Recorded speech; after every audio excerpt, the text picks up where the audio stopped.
exercising the right of my own mind, and one of the things I decide is I don't want to be there, I become a bad person. How'd that happen?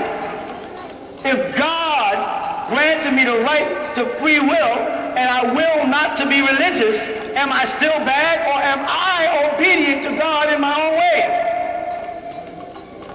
Do you understand the trick, how thin the veil between logic and illogic is, and the borderline of confusion that man is walking on because he has been compliant? The point I'm reaching at is you have allowed yourself to fall into this position by opening yourself up and making yourself available for too much in your pursuit of so little. All you want is the truth. But people who hold the truth won't tell you the truth. And they won't tell you they don't know the truth. They don't even understand the concept of in the beginning, God created the heaven and earth. They wouldn't understand if you said, I said, Bereshit, bara. The Hebrew word doesn't say no, in the beginning it says, Bereshit, bara. Do you understand that? Well, I don't speak Hebrew. Then you don't understand the Bible. Then take off the collar. Take off the title reverend, minister, preacher, pastor, and step down off the pulpit. Because you will be giving us bad light, corrupt information if you don't know what you're talking about. Because you're not talking merely to my body, you are also talking to my soul. And I want to believe you because you're a human and you may be a link back to Adam and back to God for me.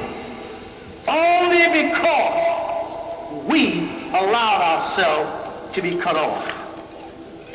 Only because you walk into a church and look up and you see a Michelangelo impression of God and it cuts you off.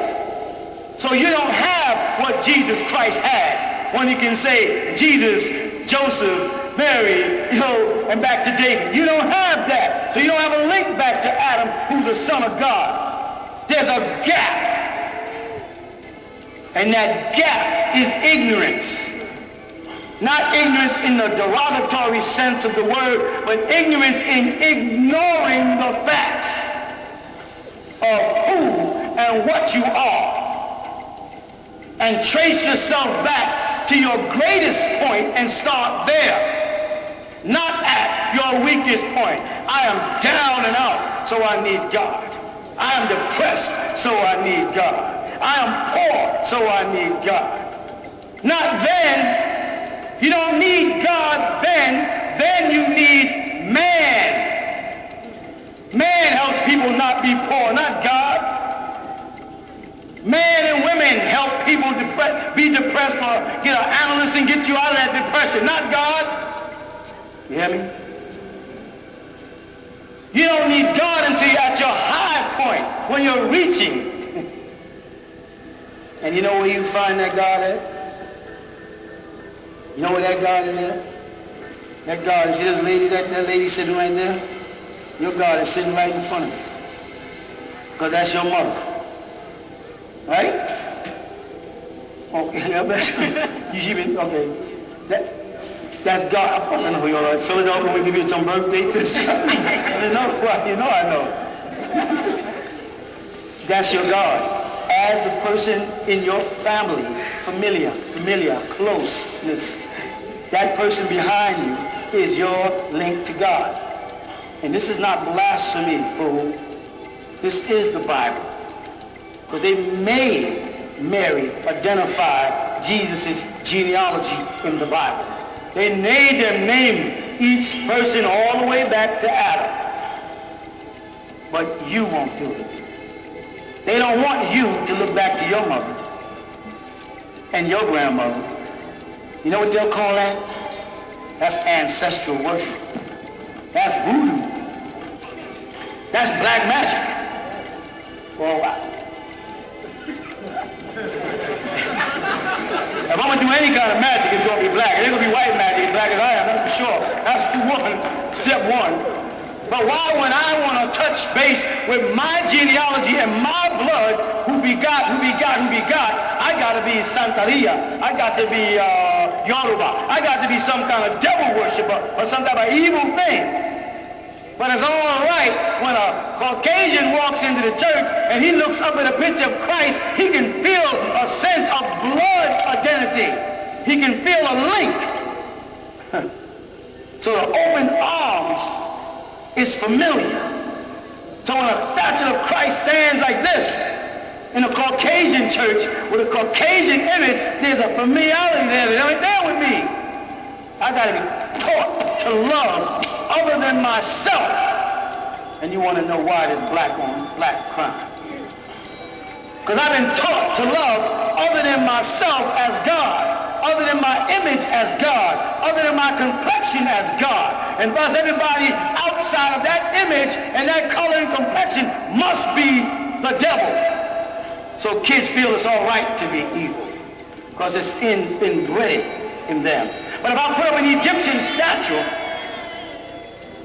the same height as the statue in the Catholic Church, but for some reason the Egyptian statue stands out as pantheism or paganism, but the statue on the cross like this, on my neck with Christ on it, this ain't pantheism. I can walk around town with this.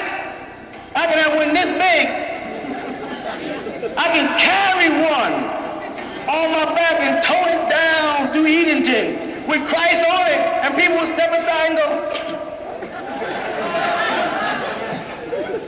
no explanation. But if I carried one of them Amun-Ra statues to town, paganism, pantheism, people bug out. What is that? Conditioning. Conditioning that my image is bad and your image is good. And I must get my image in my child's head before you get your image in my child's head. And my child wants to be what they can't. Sisters, extensions does not mean your hair is straight. It doesn't. Doing this doesn't mean a thing. You're still woolly head, kinky, nappy in the kitchen. And what's so beautiful about that is that if you was driving down a road and trees were in front of you and you looked up, you'd see the planet Earth has an afro. It might shock you. If you look around, you'll see that there ain't but one group of people on the planet with that kind of hair. Everybody else got the same kind of hair. So if there is one God, a unique being, and created somebody in his image and after his likeness, then whoever that person is in image and after his likeness, they have to be unique. There has to be something that says, you're God. And everybody else are your children. That don't mean you don't love them. But they have to honor you. That their days may be long. They have to honor this hair, crown. A lot of you people are too young to remember. The main grease that your grandmama and them, that leave, as you can tell by the color of my bed, I'm your grandfather, right? Used was World Crown's hair grease. They used to cook their hair with World Crown hair grease. And we never knew why they had a crown on the hair grease until Don King showed us. We never saw the crown until Don King took it off his nappy head and put it on a boxing ring. And he said, crown, Don King, royal crown, crown, king, kinkly, kinky, kingly, I sing. And then we said, I am somebody. You know the bad thing about that? When we say, I am somebody, and then we try to say, or try to prove who we are, we got to reach into Egypt